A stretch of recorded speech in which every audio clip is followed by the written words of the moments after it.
स्वागत है आप सभी का बुक्स वाली दीदी पर। मैं हूं आपकी साथी जो आज आपको एक ऐसी किताब के पन्नों में ले जाने वाली है जो पैसे के प्रति हमारे नजरिए को, हमारी सोच को और शायद हमारी जिंदगी को भी एक नई दिशा दे सकती है। हम बात कर रहे हैं मॉर्गन हाउसल की विश्व प्रसिद्ध कृति द साइकोलॉजी ऑफ मनी की। दोस्तों, ये किताब कोई साधारण फाइनेंस गाइड नहीं है जो आपको बताए कि कहाँ निवेश करें या कैसे बजट बनाएं। नहीं, ये उससे कहीं ज्यादा गहरी है।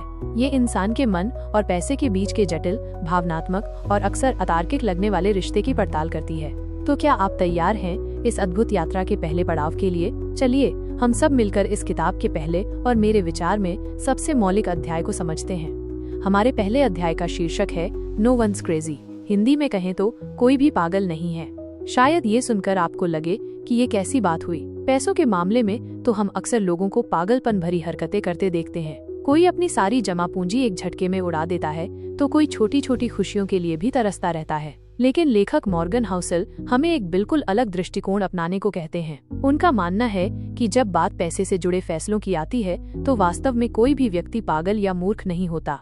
हर इंसान, आप, मैं, हम सब अपने वित्तीय निर्णय अपने अनूठे और व्यक्तिगत अनुभवों के आधार पर लेते हैं। हमारी परवरिश, हमारे परिवार की आर्थिक स्थिति, हमने बचपन से पैसे को लेकर जो कहानियां सुनी हैं, समाज में जो देखा है, जिन आर्थिक संकटों या सफलताओं का हमने सामना किया है, ये सब मिलकर हमारे मन में पैसे को लेकर एक खास तरह की प्रोग्रामिंग कर देते हैं। और इसी प्रोग्रामिंग के आधार पर हम अपने वित्तीय फैसले लेते हैं जो बाहर से किसी और को देखने पर शायद तर्क संगत न लगे, लेकिन हमारे अपने नजरिए से वो बिल्कुल सही होते हैं। आइए इसे कुछ उदाहरणों से और गहराई से समझते हैं।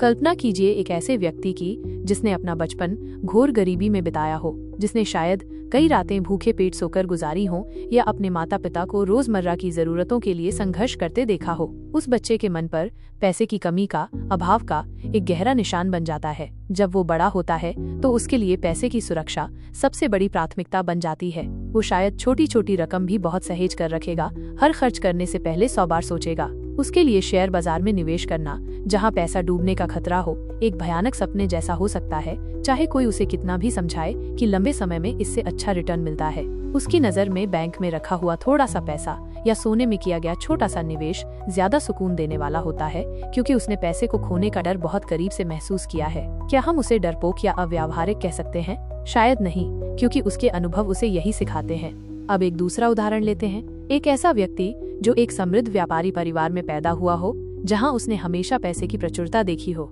जहां उसने अपने माता पिता को व्यापार में जोखिम उठाते और सफल होते देखा हो।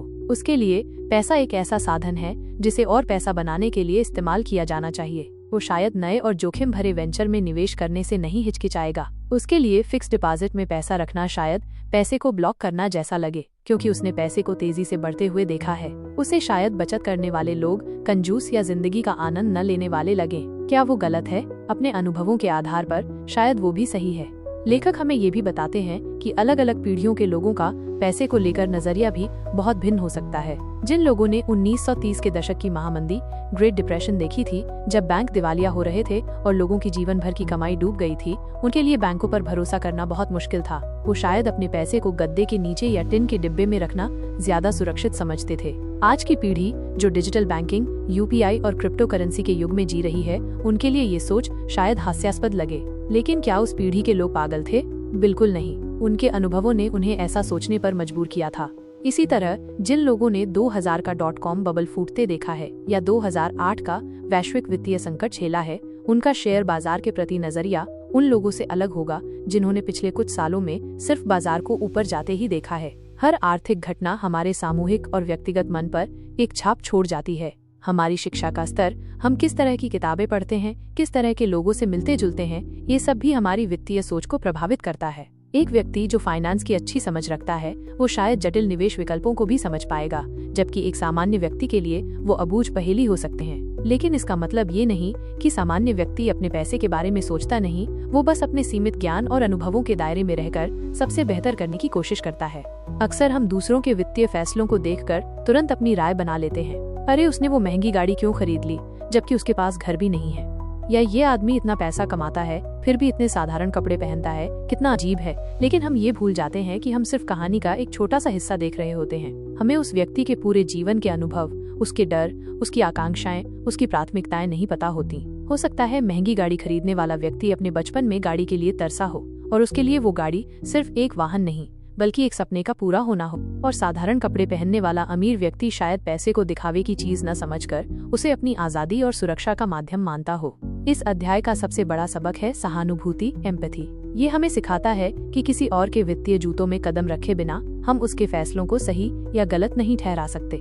हर कोई अपनी एक अनूठी आर्थिक कहानी जी रहा है और उसके फैसले उसी कहानी के पात्र होते हैं। और ये बात सिर्फ दूसरों पर ही नहीं, खुद हम पर भी लागू होती है। हमारे अपने वित्तीय विश्वास, हमारी अपनी पैसे को लेकर जो आदतें हैं, वो भी हमारे अपने व्यक्तिगत अनुभवों की देन है। हो सकता है हमने कभी किसी निवेश में धोखा खाया हो, जिसके बाद हम किसी भी नई योजना पर शक करने लगे हों। या हो सकता है किसी छोटी सी बचत ने हमें किसी बड़ी मुसीबत से उबारा हो, जिसके बाद बचत करना हमारी आदत बन गई हो। ये समझना कि हमारी सोच कैसे बनी है, हमें अपने ही पूर्वाग्रहों, बायसेस को पहचानने में मदद करता है। जब हम ये मान लेते हैं कि कोई भी पागल नहीं है, तो हम पैसे के बारे में ज्यादा खुली और स्वस्थ चर्चा कर पाते हैं। हम अपने पार्टनर, अपने परिवार के सदस्यों के वित्तीय नजरिए को बेहतर समझ पाते हैं, भले ही वो हमसे अलग क्यों न हो। इससे वित्तीय मतभेद कम होते हैं और आपसी समझ बढ़ती है।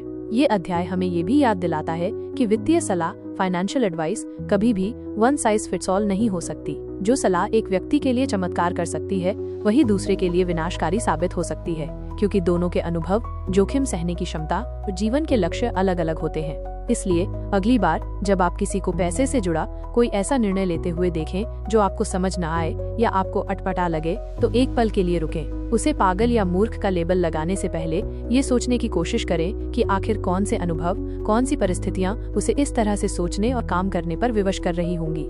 शायद आपको जवाब न मिले, लेकिन ये कोशिश ही आपको एक बेहतर और अधिक समझदार इंसान बनाएगी। याद रखिए, पैसों की दुनिया सिर्फ नंबरों और चार्ट से नहीं चलती। ये इंसानी भावनाओं, डर, उम्मीदों और सपनों से चलती है। और हर इंसान की भावनाएं, उसके सपने, उसके अनुभव अपने आप में महत्वपूर्ण होते हैं। संगीत कुछ देर के लिए थोड़ा और स्पष्ट होता है, फिर पृष्ठभूमि में चला जाता है। बुक्स वाली दीदी। तो मेरे प्यारे दोस्तों, ये था द साइकोलॉजी ऑफ मनी का पहला और बेहद महत्वपूर्ण अध्याय, नो वंस क्रेजी। इसने हमें सिखाया कि पैसों को लेकर हर किसी का नजरिया उसके अपने अनुभवों का आईना होता है। ये एक ऐसी सच्चाई है जो हमें न सिर्फ दूसरों के प्रति अधिक सहनशील बनाती है, बल्कि अपने वित्तीय जीवन को भी बेहतर ढंग से समझने में मदद करती है। मुझे पूरी उम्मीद है कि इस विस्तृत चर्चा ने आपके मन में इस अध्याय के संदेश को गहराई तक पहुंचाया होगा। ये सिर्फ एक अध्याय नहीं, बल्कि जीवन को देखने का एक नया चश्मा है।